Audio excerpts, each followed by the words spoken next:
What's up, everybody? Welcome to the Why the F Not podcast. I am your host, Steven Brogan Cortez. Welcome to episode 86. Ooh, 86. Today, my guest is Jagger.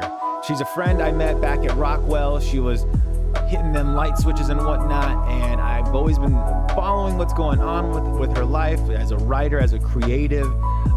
She always came off to me as a very creatively eccentric. I believe that would be the right word, but she's a writer. She would have way better words to describe herself. But a very interesting human being who I'm very glad to have on this show. Talk about their insight as a creative, as a writer. We talked about life. We talk about everything in between and all the good stuff. So I'm glad you're here and enjoy the show. But before we get to the show, have you subscribed yet? Have you subscribed to the show?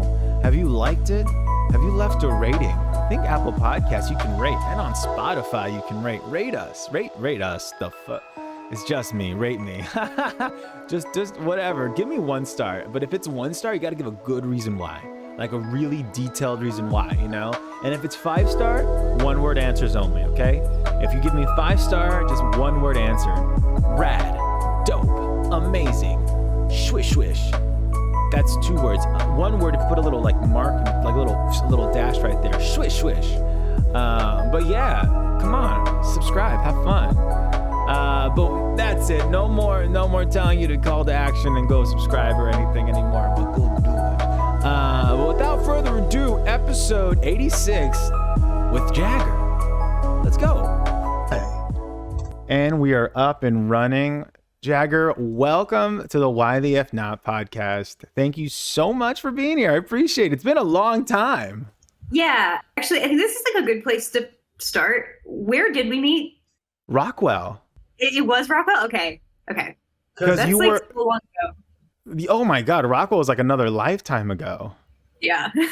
You were one of the sound engineers over at Rockwell, yes? Lights. Honestly, all I did was press a light. Press a button to change the lights, which was really fun.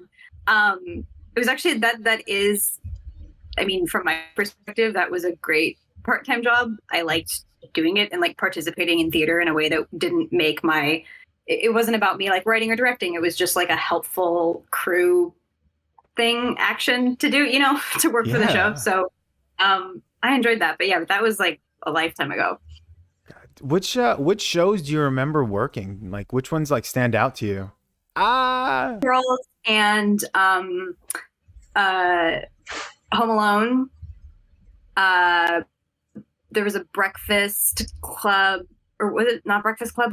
It's the one that Breakfast Club, I think. It was like that horror one, right? It was like a post-apocalyptic Breakfast Club. That one I didn't really I didn't really understand that one, but those are the main 3 I remember. What a lifetime ago. Oh, Hocus Pocus. Oh, shit. The big one. Yeah. Okay, that was the most fun. Which one were you in? Which ones did you do? Oh, I didn't do any of them. I was over at the host stand. I was just helping people with their seats and wrangling up all the servers, making sure everything was fine, but that was such an active role that I think I put you in like production memory. He was in the show running around. Right. Yeah. No, I got to sing for some of their shows, but I never got a chance to perform with them, and I wanted to, but then COVID hits, and then Rockwell just bye. Yeah, crazy. C'est la vie. But okay, so like, what, like, if anything, let's talk more about Rockwell. What got you to Rockwell? How did you get connected with running lights at Rockwell? It must have been probably a friend that I know who's a lighting designer who knew about it through the grapevine of lighting designers. I was looking for part-time work. I think that was right after I took a part-time job working at Halloween Horror Nights in 2016. And after that ended, it was, I was looking for more part-time work. I wanted it to be like either in theater or production or something to do with entertainment.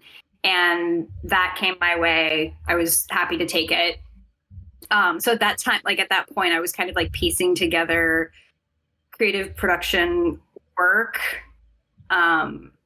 Yeah, and that lasted for a while until I decided to go work at an agency for a year. But it was fun. It was a good time.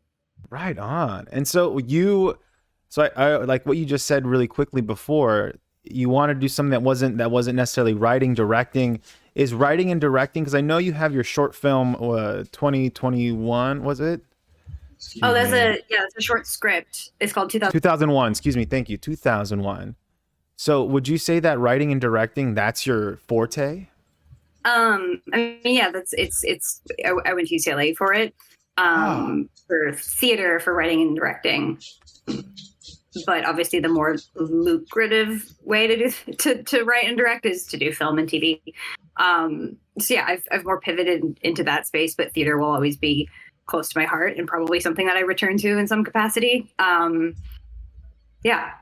But actually, I'm in this space as a creative person right now where, like I just never fully identified with the like, oh, I can only do creative work. I'm only an artist. I only want to be seen that way. That's never been me. I love writing. I love the structure of writing. My favorite thing about writing is the way that a story does follow a structure to be successful. It just is. And there's something sort of like mathematical about that and like formulaic, but not in a bad way. I think that structure and outlining it's not only fun, it's a huge advantage, and it's what makes it brings order to chaos. So I'm always like the most creative person in a room of like non-creative people, but in a room of creative people, I'm the most organized person, which is I've always felt like I have one foot in each of those things, and being like, even the idea of a life where all I do is write, that doesn't necessarily sound fun to me. I mean, like getting paid a lot of money for it does sound fun, but doing only that, I don't think would be quite stimulating or enough for me. So I'm at this turning point where it's like, yeah, I am writing, I'm doing well, I have some traction with stuff, but that's definitely not it. That's not the only thing that I want to do. So I'm trying to figure out what that means right now. So there's layers too, just like all of us, right? We all have layers, and it seems like I think it's smart, no? Like to not identify yourself with one portion of what your life may be, whether that's, if you're a creative or if you're whatever you do, whatever field, because like what if that gets taken away? Like COVID took a lot away from us as creatives. Like you're a performer, you're an actor, you're a singer, you're even stage managing, whatever it is. If you identify with that, well, what are you if that gets taken away? Yeah, definitely. And then just like being in the sort of like turning point that I feel like I'm like leaving young adulthood and entering like real adulthood right now. I feel like, or just like the middle part of adulthood where it's like, okay, now it's getting real. And I was talking to some friends last week about how, I mean, kind of up until this point, I have been a very compartmentalized person, and like there is a purpose to being there's a purpose to that, and it can be beneficial. It can be an efficient way of like managing your own life, and like you said, like not being held to only one title. But I'm just noticing that the shift between being a compartmentalized person and being an integrated person is healthy and probably a good idea. And I'm shifting between like these are all the sections of my life that are separate from each other, and moving into a perspective where it's like, actually it's all one thing and it's all me, and to live truly aligned with all of that instead of keeping all of it separate is probably a good thing, and maybe a sign of like maturity or evolution. So that's my perspective on that right now. Fascinating. What factions of yourself are you integrating into one? What is it that you find yourself in this transitional period, if you can talk about it? Yeah. What is it that you're going through? Well, it used to all be very separate, and even my relationship with like social media and the sort of like performative element of social media that I really leaned into a while ago at this point, like that was sort of like the early 20s energy that I had, was feeling like, I mean, I still feel this way. I think social media, I think that Instagram, TikTok, it's like vaudeville. It's little windows, and you're peeking in and you're deciding, am I going to like keep watching that, or am I going to move on? Like that's what these channels are. It's like there's something very theatrical and performative about all of it, and even this idea that it can be authentic to me never really seemed possible. And I just wanted to run as far like far from that. I don't know. I wanted to hide whatever was authentic about myself behind something that was also a character, so that people never really knew what was real and what was like satirical or heightened or stylized.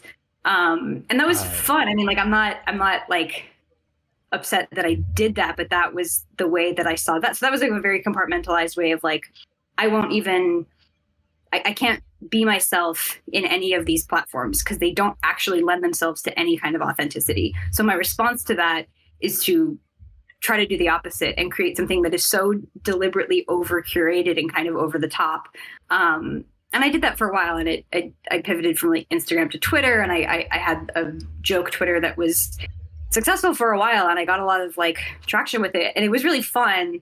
And writing tweet jokes is entertaining, but ultimately at that point you kind of work like, I don't know, whether if you have any like traction on any social media platform, the moment that you're engaging with it in order to keep up with the pace that you've established for yourself to keep your followers or try to get more of them, even if you started it from a place of like, I'm not trying to do that, it's just happening, at that point you kind of work for that platform. Like now you work, like now I work for Twitter because I am engaging with it. I'm giving it so much content that it's like this sort of job.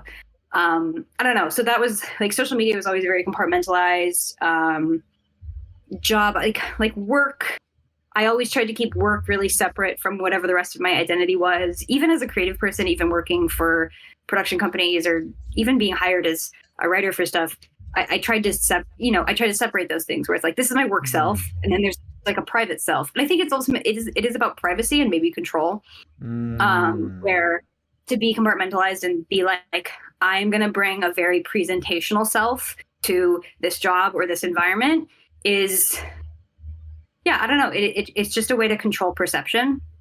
And I think that shift that I was mentioning, where it's like, I want to shift from being compartmentalized to integrated, is about not controlling perception. Yeah. Well, first off, let me just touch on what you just explained earlier, describing social media like TikTok, Instagram as modern day vaudeville. That tickles my brain. Because that's totally what it is. It's like literally, yeah. It's like what this show is. What's this little channel? What's going on here? Do I like it? Mm-hmm. And it's and so you watch quick. for as long as you want to, and then you move on, and you come back to it if you want to, and yeah. And there's always a new show coming around the bend. There's always something new. So yeah, It's so strange because it's like we crave authenticity as people. We crave it. But then when we go to social media, we tend to, I don't know, like myself, I get lost sometimes. Because if I'm not careful with my algorithm, it can suck me into like just distraction, pure distraction. But then sometimes I'll find something that's really inspiring, really endearing, makes me think, makes me feel. So it's like, it's this weird world where you can be authentic and you can be, I guess, rewarded for that when it comes to, getting followers or getting recognition. But a lot of the times you do see this facade, this presentational appearance that gets put up that gets more attention. But it's so weird. And then do we do that for defense, you think? Like to protect ourselves? Like, again, we don't want to show the world who we really are. Maybe. No, I just think it's been the new reality TV for a while. And I don't know. I think that it's both. It's hiding and showing at the same time.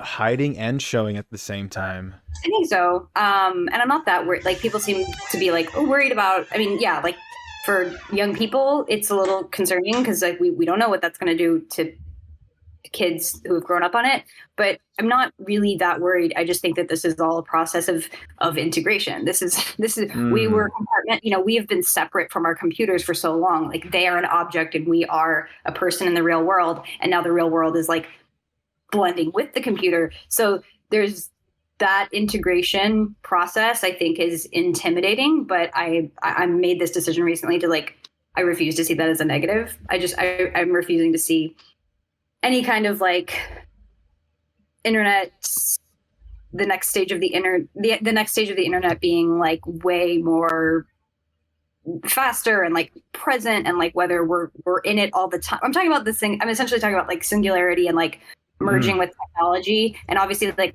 I don't even have the words to fully explain what I'm talking about, and we don't because we don't. It doesn't exist yet. But there's something, when all of this does become permanently meshed together, I don't think it will be about, is this authentic or not? I think it will be so hyper present that it will become like an enforced authenticity, because if you can never turn it off, then you can never hide. You know what I mean? And again, like, I don't think that has to be a bad thing. I think it's a little spooky, but I don't know. I'm trying to look at it in a more creative way.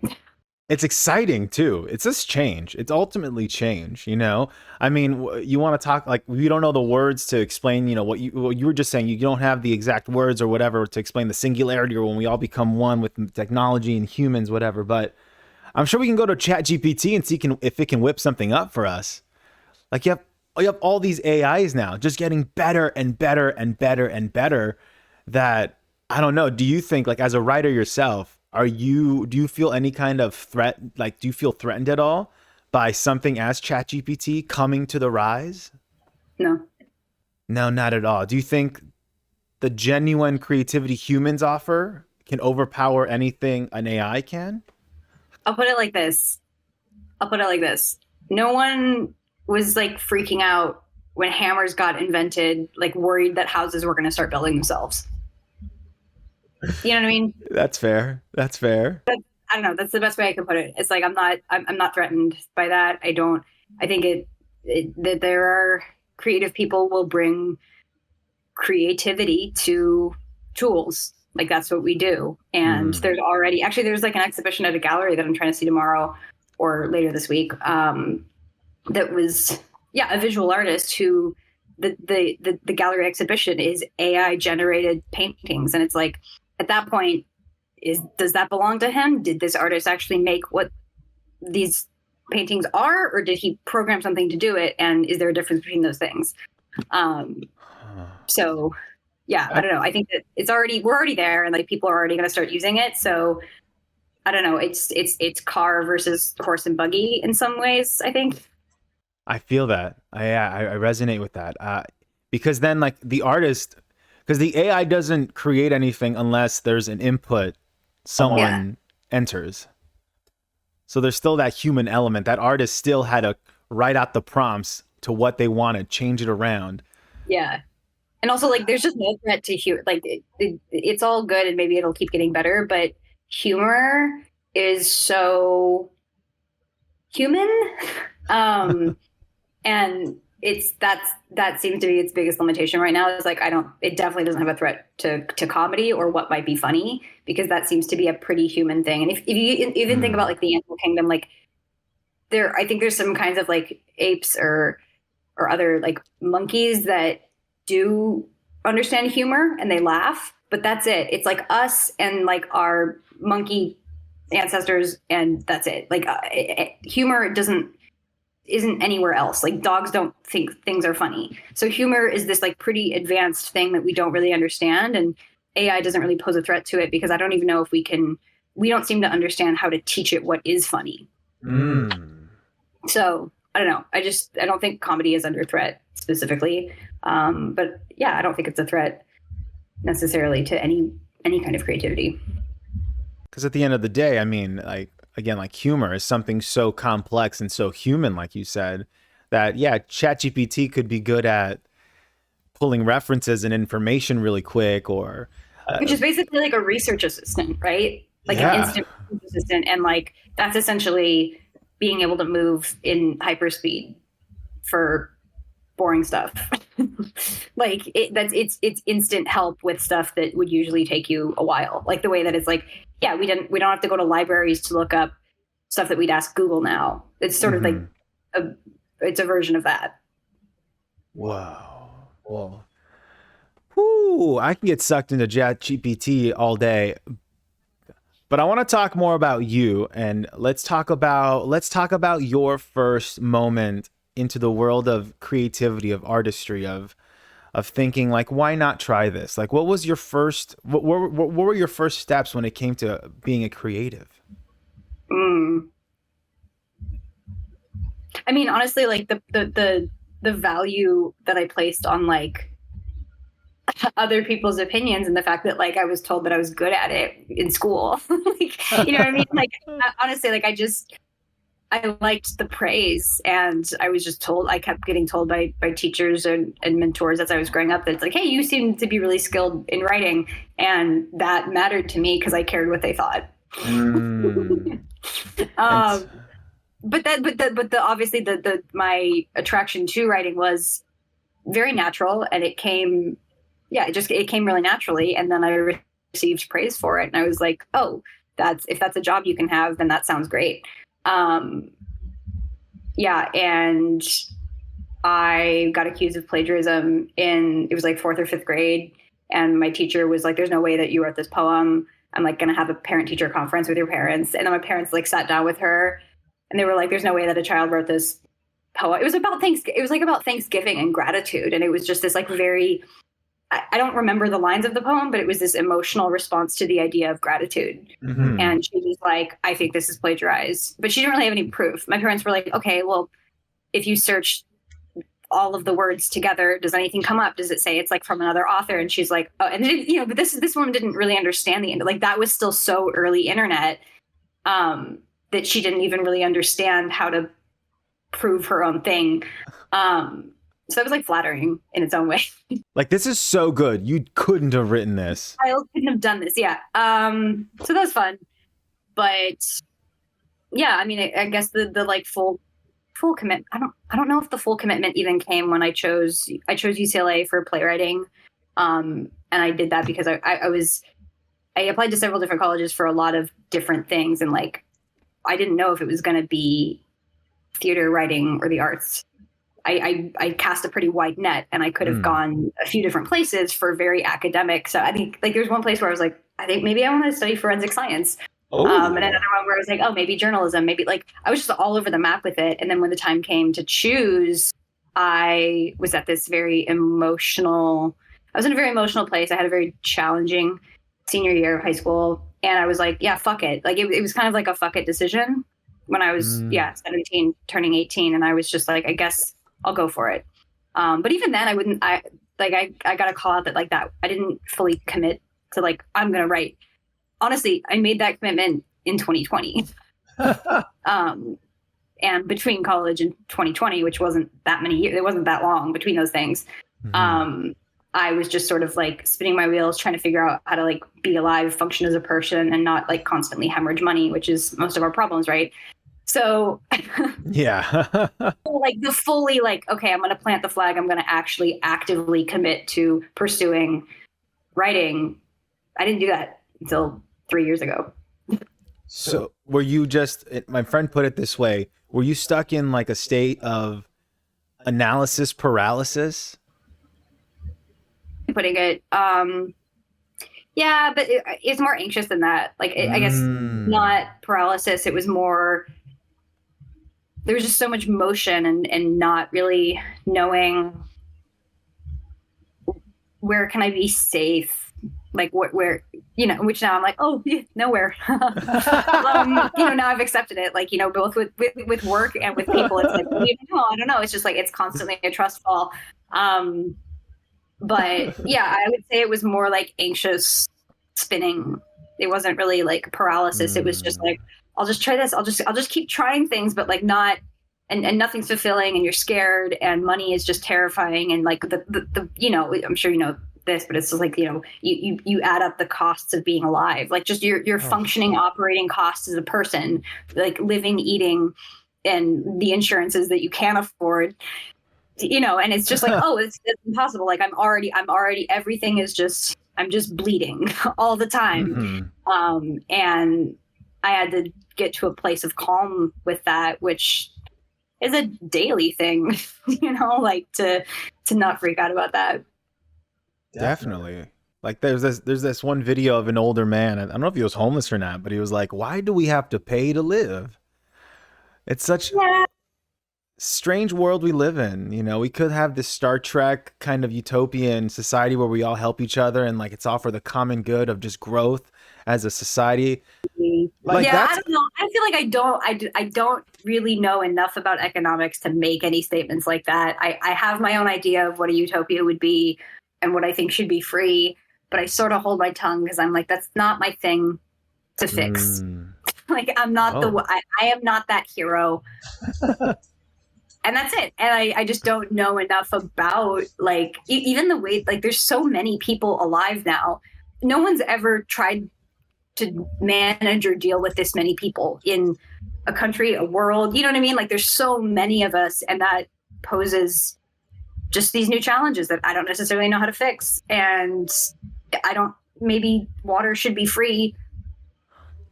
Maybe. I don't know, though. Like, I don't know anything like, about that. You know, all I can do is, like, guess. You know, may I share with you my biggest pet peeve when it comes to our society? My biggest pet peeve, the trees. The trees all around. Are you talking about pollen? Yeah, and do you know why pollen is so, like, high for our trees here? Because the male and female trees. Yes. Yes, I know about this. The dumbest thing, I saw this beautiful video, it was like somewhere in Spain, where they had like fruit trees just on the streets. Fruit trees growing by shop sides. We have none of that here. Well, let's break it down for people that don't know. Do you want to explain it real quick? Well, yeah. Well, okay. So when you go outside, like, especially in America, and you're just like, if you're like here in California, walking down the street and you see all these trees, all this greenery.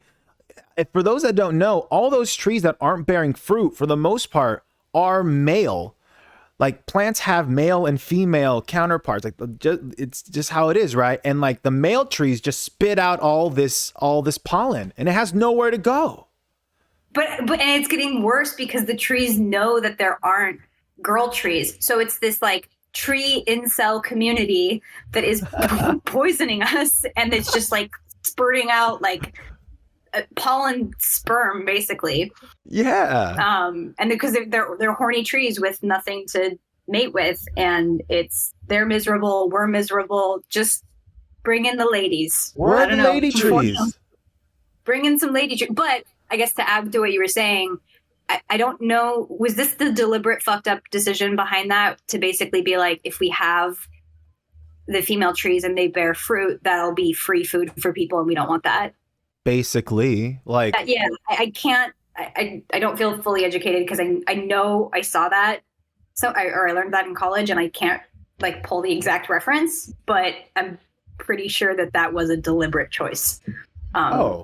And then it was probably one of those things where it's like it was a deliberate choice, but then it just became a practice and a custom, and like maybe there wasn't like malice behind it continually, but it set a precedent that then just like cascaded until now. Oh yeah.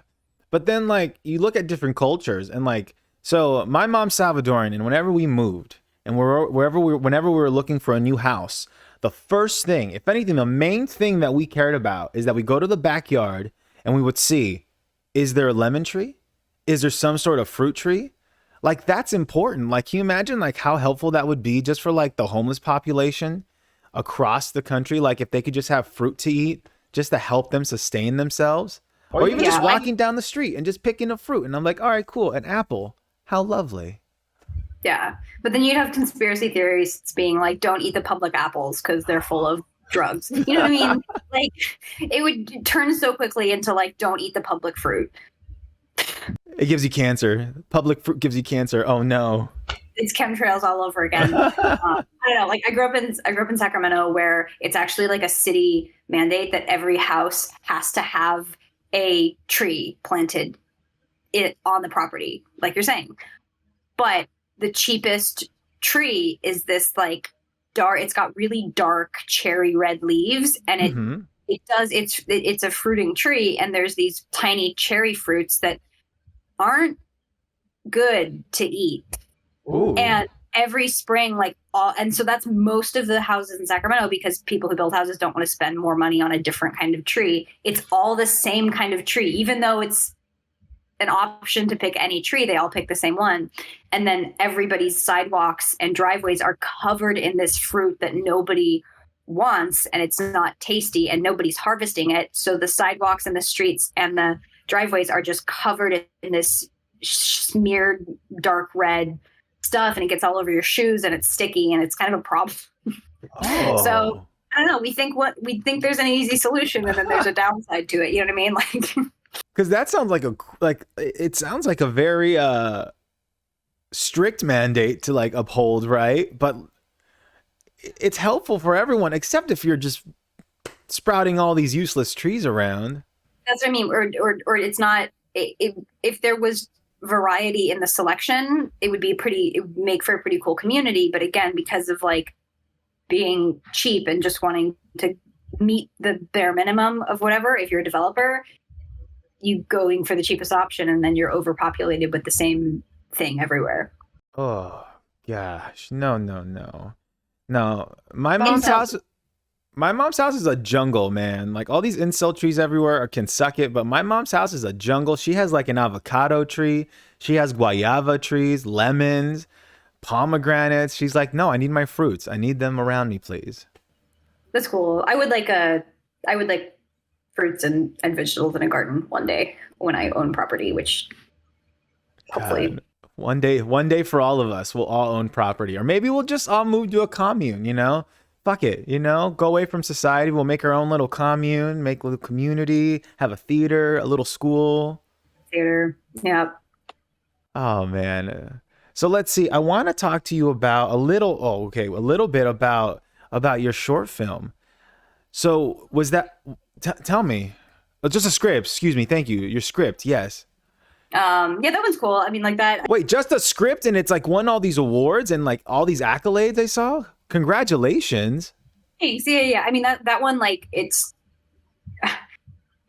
short films are, I love writing short films. I love writing sketches. I like short form storytelling. I love beginning, middle, end. I like doing it quickly. I like being efficient.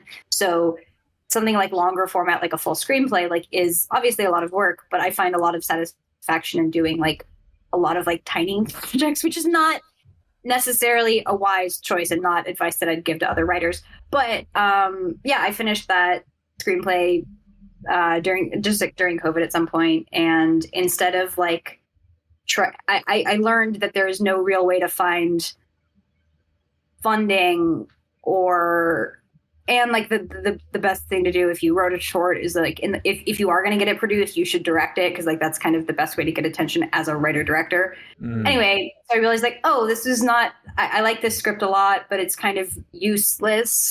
So in the meantime, I could just like submit it to festivals and like hopefully gather a ton of accolades, and maybe that leads to funding very far in the future.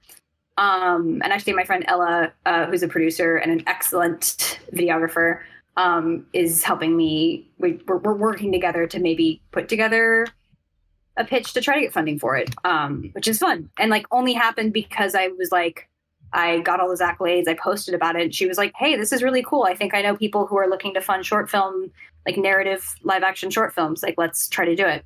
So that only happened because I was like, fuck it, I guess I'll share that this is happening. Whereas like the rest of my writing, I've kept like pretty private. So that's pretty cool. Oh. Yeah. So is 2001 the first time you've let one of your works out into the public eye? Yeah, it's the only thing I've ever submitted to. It's the only script that I've ever sent to like festivals. The rest of them I kind of like kept between me and my manager, trying to staff for TV or develop into real stuff, which is smart. But now and then, like, I think if it's all just fishing, now and then you throw something like way out there on the deep end and see what happens. And that's kind of like what happened with that one. It's a comedy. It's a short film comedy set on 9/11, which was like a challenge I gave myself. Like I give myself like little assignments, and I'm like, oh, like that sounds hard. Like how could you write a comedy set on 9/11? And then I made it was like semi-autobiographical. It was about this girl who like was just being a child and like didn't really, there was so much else going on in your life as a young person that like that event was significant, obviously culturally, for those of us that remember or barely remember it because it's so far deep in the memory. And it obviously did change things on a pretty big scale. But in the meantime, in the background, you're just being a kid and living your life and dealing with your own coming of age story. Yeah. Whoa. A comedy set in 9/11. Like, why not, dude? And it's also like very polarizing. Like I did get a ton of positive feedback for it, and from people who read it and thought it was funny and great. But then plenty of people who were like, no, like this isn't funny and it doesn't work. And it's like, cool. Like, but like when something is that polarizing, when the opinions can be sorted into like two very extreme categories, that's usually a sign of something being successful, because like someone really liked it or they really hated it. It had an impact that was that big that made them pass that kind of judgment. It was visceral. Like they had a reaction to it. They don't. And that's cool. Hell yeah. Oh my God. Yeah. Wow. Yeah, it seems like you really love to put yourself under these like you were saying, like you like to have like that structure, to like challenge yourself, to push yourself. Everything's an outline or an Excel spreadsheet for me. Yeah, I do love structure.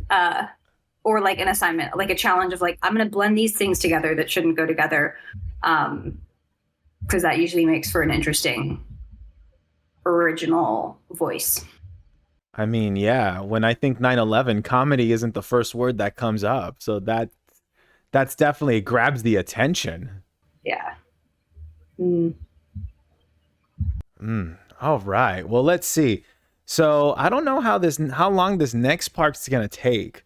But I kind of want to get to the questionnaire portion because I have a feeling that we get something good out of you, if you know what I mean. Like, I just have a feel. I'm really interested in, especially since you're a writer, I'm interested in asking you these questions. Okay. And these questions, this might give you a clue as to what the questions are about. Have you ever watched Inside the Actor Studio from back in the day? Yeah. When, like a long time ago when I was a kid, I sort of remember that. Yeah, with that older guy, James Lipton. James Lipton, that's his name. I was like, it's on the tip of my tongue. Yeah. Yeah, good old Jimmy. He would ask these questions at the end of every interview. There's the set of 10 questions. And I just love the questions. These exact ones? Mm-hmm. Oh, okay. Wow. Yeah, I don't remember what any of those were. So going in blind. Right on. Good. Again, these questions, I love them because they're deceptively simple. Like they could be quick answers, but I want you to answer it as long or as short as you want. Whatever comes up to you. All right. So let's see. Are you ready, my friend? I'm ready. First question is, what is your favorite word? Oh, superlatives, favorites. Man, I don't like picking. That's my response to that. I think I remember this question. And I think that I remember the answers ranging from like dumb to very interesting. I mean, the one that comes to mind, if there's just as a compartmentalized controlling person, like, my answers for these, if I like took them away and put them in a Google Doc and thought about them for 24 hours are different than what I'm going to blurt out right now. And I'm just trying to accept that. So that's like what's happening to me. But the word that comes to mind right now that I do really love, this word, is nuance. I mean, it flows off the tongue. It's very beautiful, but also like I love what it means. And there's definitely not enough of it right now. And we've sort of done this like thing where we've flattened public discourse and perceptions of each other into something that lacks nuance. And that's the death of intimacy, maybe. Ooh. Because you need nuance in order to like be intimate. Yeah, that's probably my favorite word right now, on the spot, under pressure. Wow, connecting nuance to intimacy. How interesting. Yeah, because if things are black and white, right or wrong, whatever it is, yeah, intimacy is nuanced, and like that's kind of, maybe it's in my brain because of I'm thinking of like decompartmentalizing my life, where I like things that have very like hard lines and boundaries and categories, but actually like human intimacy and relationships and everything is very nuanced, and that's kind of vulnerable. Whoa, thank you. Good, solid. Next question. What is your least favorite word?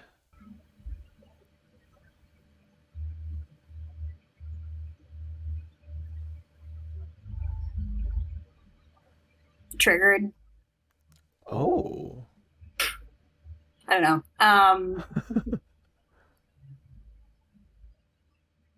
I think that word has become an overgeneralization. And if people are being challenged or upset or traumatized or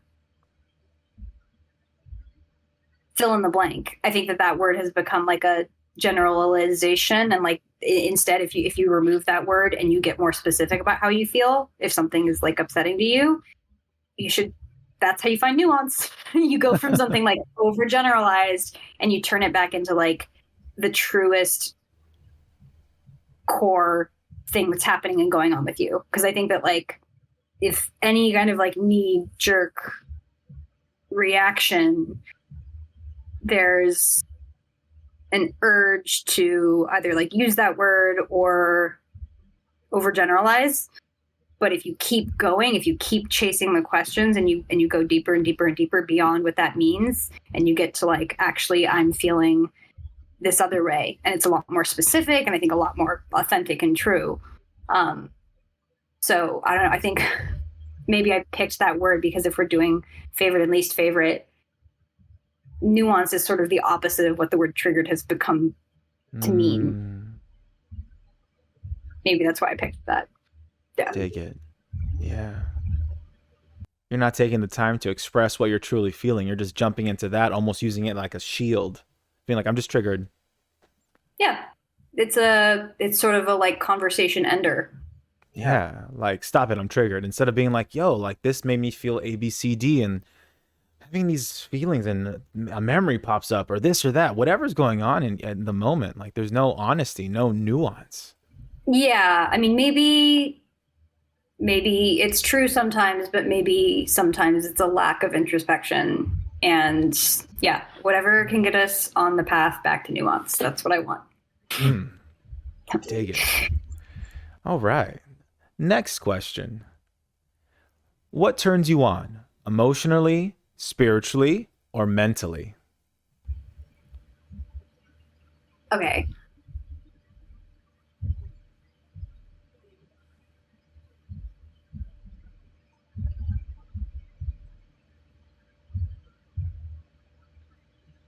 Definitely depth. And I'll explain why. Like during COVID and quarantine kind of became this space where I re-examined myself, my perspective, my relationships, and I really simplified everything. I simplified my thoughts, my actions, the number of things I did in a day. I reduced them. I reduced the number of things that I was doing and even like the ingredients in the food that I was cooking. I returned to like as simple, what's the simplest way to eat, live, breathe. And what came out of that was that everything that remained after I did that was very intentional. Like all of the people in my life are very intentionally in my life. And it's very, yeah, maybe a little bit compartmentalized and controlled, but no, but I sort of only have openness for connections that are very deep. So the people I consider my close friends, like their depth is necessary. We have to be able to talk about like the deepest, most intense stuff. That's what I value in a connection. That's what turns me on, like mentally, emotionally, spiritually. And that is what I seek to make in all of my connections that are meaningful. And if it's clear that that is not there or that's not reciprocated, then that's not a relationship that I can have in my life. Dig it. Right on. Thank you. Wait, have you ever answered these questions? Not yet, but I am planning on episode 100 to do a flip where I believe it's going to be my girlfriend Stephanie. I think she's going to be interviewing me and she's going to ask me these questions. But I didn't want to give anything away, but one of your answers is my answer to a question. I don't want to give away which one.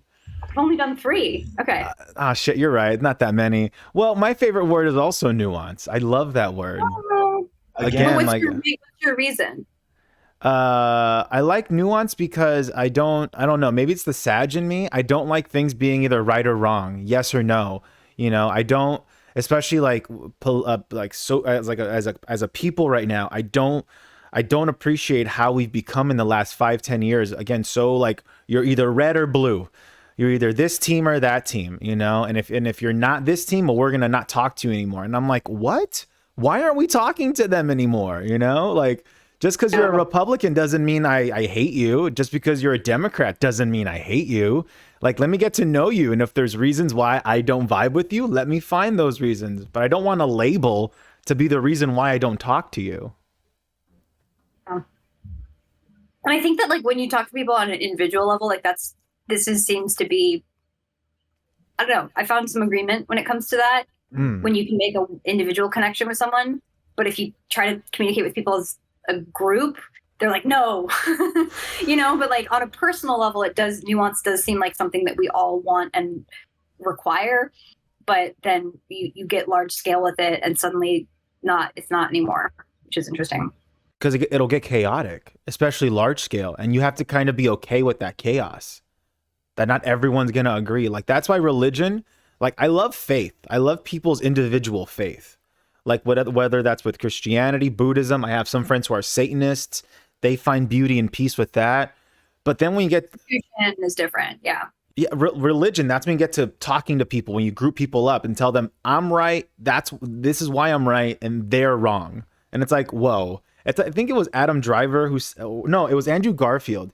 He says the thing he dislikes most are people who think they have it right, like who think they know the answer. Yeah. Who are so sure of themselves. Like, I don't want to live my life. I want to live my life almost like with the curiosity, like the genuine curiosity of a child. I think that's how I want to live my life when I meet people, when I experience things. I don't want to go into it thinking, oh, I know better. I know best. Yeah. Such a constricting way to be, for me at least. I can't do that. And if I'm around people like that, I get mentally exhausted. But it's kind of that's a very like heart open and like vulnerable and emotionally invested way of living that is a little intimidating, I think, to some people.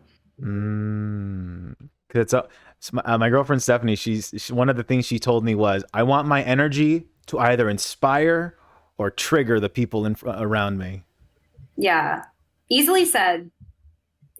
That's tough in practice. Oh, for sure. Live in that all the time. That's good. Anyway, sorry, I interrupted and tried to turn it around to... Oh, I appreciate it. No worries at all. I appreciate that. Well, let's see.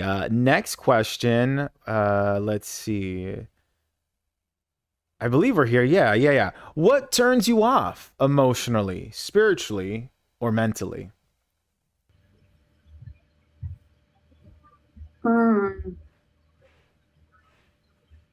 That's harder, and I don't know if I have a direct answer for that one. Because things do, like I can definitely instantly feel like an experience or a person or stuff coming my way, and it's very clear, right? Almost instantly, it's like, I don't want that. Like, I'm going to opt out of that. I'm going to go over here instead. So I know what you're talking about, but there's not like a common thread between all of the things that turn me off or make me want to avoid a thing. It's just such a... If I detect that something's not healthy in any way, I don't want to be around it, and that's very general. And I think that what I'm talking about is like intuition. And a lot of us do have that. Like, you just know stuff coming your way. You're like, pass, not that. I don't know. That's a really tough one, but I guess I would just say that I can't identify the specific thing that turns me off about everything, or all the things that do turn me off. But I do intuitively very quickly know it when something does. And I listen to that, and I don't second guess it. Nice. All right. Intuition, very... do you know if you are either like clairvoyant, claircognizant? Like, where does your intuition come? Is it a feeling, a picture, like Is it something you hear? How does your intuition come into play?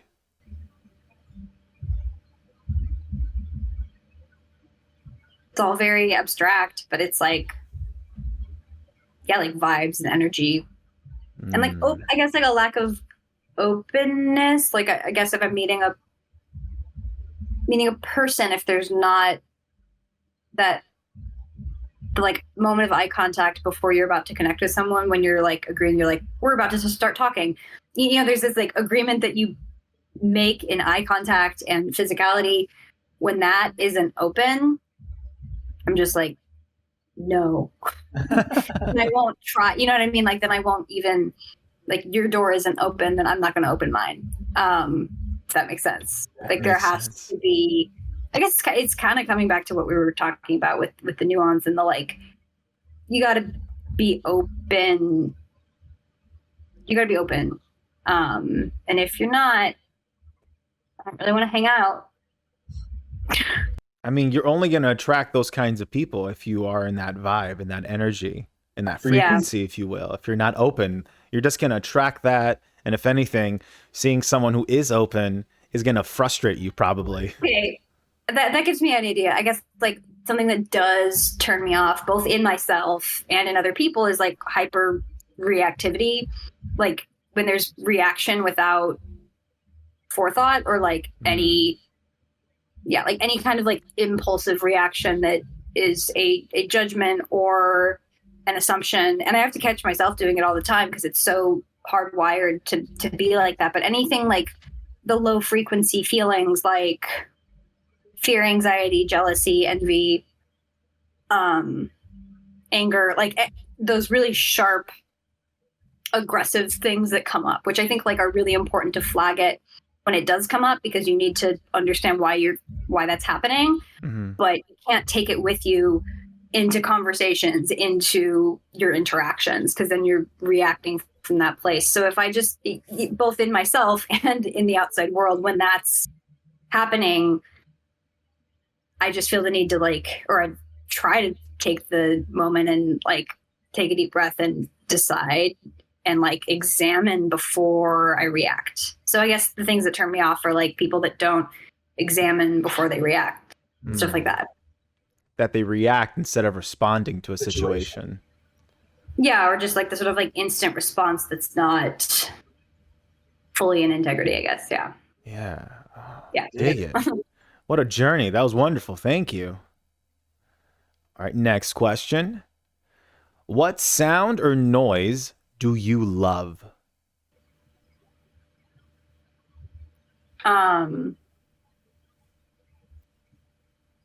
Silence. For sure, silence. Like I am recharged through silence and quiet and being alone. That is what gives me energy, and that feeling of relief when everything is loud and then the moment that it goes quiet is so satisfying. Yeah. Take it. Thank you. Next question. What sound or noise do you hate?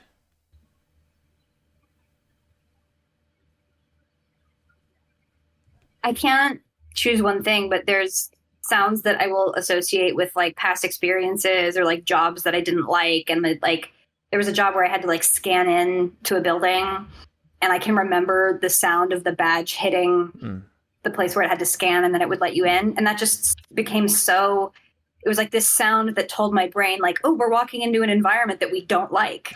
So so there was this sort of like, this cue. It was like a cue that would cue me into anxiety. So there's just like little stuff like that where it's like, it's definitely has to do with association only. If there's a negative association with that sound that repeats enough and enough and enough that it starts to like instantly create anxiety. Yeah. Right on. All right. Thank you. Next question. All right. This was a fun one.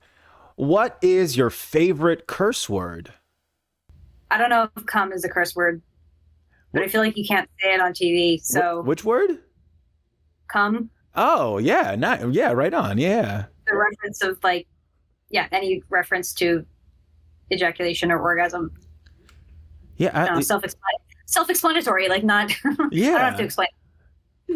Yeah, I don't know. Yeah, because like when you're a curse word, it's usually like you're thinking like, oh, curses, right? So like shit, fuck. No, but like not like none of those do anything for me. But like cum is beautiful, so I'm gonna take that one. Dig it. Right on. Perfect. Next question. What profession other than your own would you like to attempt?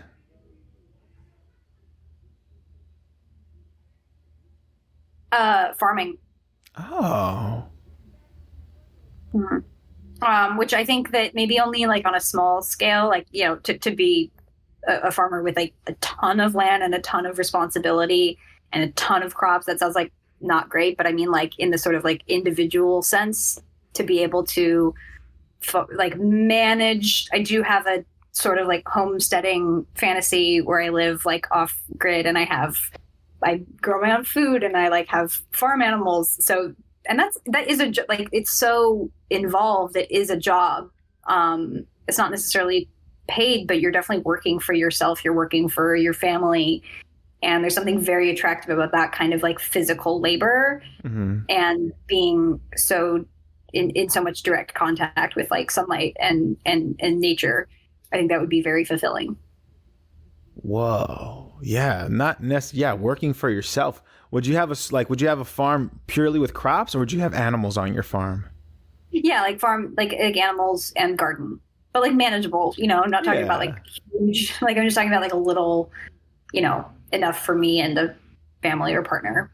Nice. Yeah. Right on. Okay. Next question.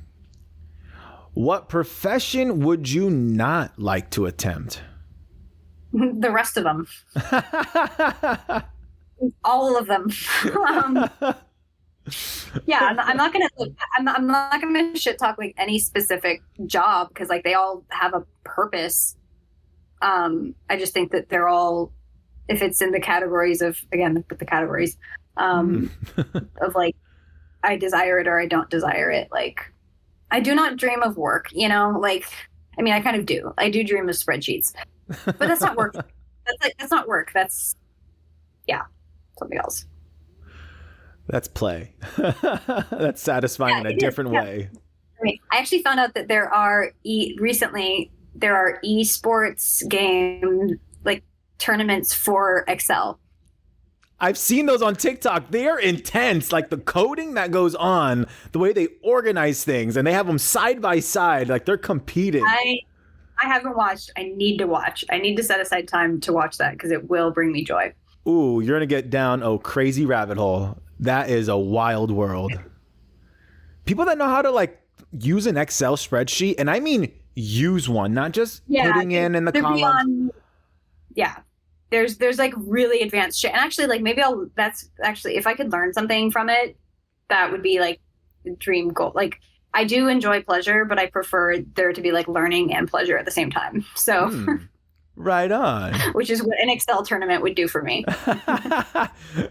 You'd be like one of those people watching an MMA fight, watching the Excel tournaments. You'd be like, yeah, oh my God, he got all them columns into that one. You see that graph? Ooh. Yeah. Dig it. All right. Well, let's see. And we've come to the final question. If heaven exists, what would you like to hear God say when you arrive at the pearly gates? Nothing. I just hope that there's like a smiley face. Like, I don't know. There's something, I don't know, whatever it is. I hope that it's kind of a joke in a beautiful way. I hope that like, if we got to the end of figuring what this all is about, or like the answer to everything, I just hope that it's like a smiley face or a yes or a thumbs up. I don't know. I think there's like an overwhelming, absurd simplicity to probably all of it. Maybe. I don't know. But that's just what I hope. I hope that at the end, I hope that the answer to like all of our complex problems is like, yes. And like, cool. Like there's, I don't know. That's just a feeling that I hope to get is that, like, yeah, I guess I want, if we ask these really complex, hyper complex questions, or we want to know the nature of the universe, or we want to know why we're alive, I just hope the answer would be something so simple and a little bit ridiculous. That would be the goal. Dig it. That reminds me of Hitchhiker's Guide to the Galaxy. Okay, I've been told that I need to watch it. I read it actually. Oh, and okay. I haven't seen the movie. I'm sure the book is probably like they talk about the meaning of life in the book. Yes. Yeah. Like right. It reminds me of exactly what you're saying. It's like, well, what's the meaning of life? 42. But what does that mean? That's your answer. You wanted an answer to the question. Right. Here's your answer. Yeah. It's a little thumbs up and a smiley face. Yeah. Actually, I wanted to read a quote because I was reminded of this morning. Yes, please. It's a Terrence McKenna quote. And I think this kind of like sums up a lot of how I'm feeling and even the things that we talked about today. So the quote goes, "Nature loves courage. You make the commitment and nature will respond to that commitment by removing impossible obstacles.